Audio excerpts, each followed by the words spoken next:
जय गुरु जी, शुक्राना गुरु जी। चलिए संगत जी, आज का सत्संग स्टार्ट करते हैं।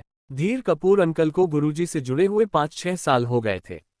जब उन्होंने गुरुजी के बारे में अपने एक दोस्त को बताया तो उनके दोस्त लोहिया अंकल ने हंसते हुए कहा, इन बाबाओं के चक्कर में मत पड़, ये सब अंधविश्वास है। धीर अंकल ने उन्हें समझाया कि हमारे गुरुजी दूसरे बाबाओं की तरह नहीं है।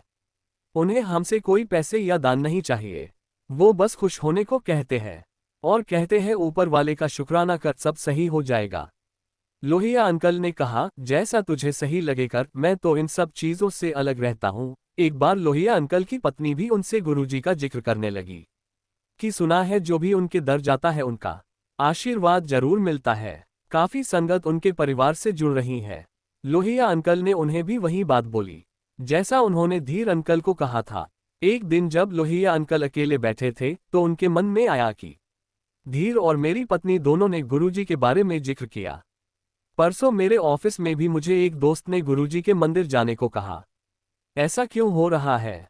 लोहिया अंकल ने सोचा, एक बार गुरुजी के पास जाकर देखता हूं कि ये कौन से बाबा है और ऐसा इनमें क्या है कि हर कोई बस इनकी ही बात कर रहा है। उन्होंने धीर अंकल को फोन मिलाया और कहा, धीर तू गुरुजी के यहाँ कब जा रहा है? जब जाएगा तो मुझे भी बताना, मैं भी तेरे साथ चलूंगा। धीर अंकल ने कहा, क्यों, तू तो कह रहा था तुझे ये सब अंधविश्वास लगता है। लोहिया अंकल ने कहा, हाँ मुझे ये सब बेकार की चीजें लगती है, लेकिन मैं एक बार गुरुजी से मिलना चाहता हूँ।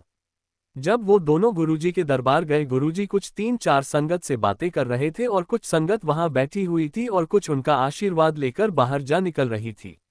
जब उन दोनों का गुरुजी के हाथ से प्रसाद लेने का नंबर आया तो गुरुजी ने लोहिया अंकल से कहा, तू क्यों परेशान होता है? मनोहर के पास तुझे रोज नहीं जाना होगा। लोहिया अंकल ने जैसे ही मनोहर का नाम सुना वो हैरान हो गए कि गुरुजी को ये सब कैसे पता।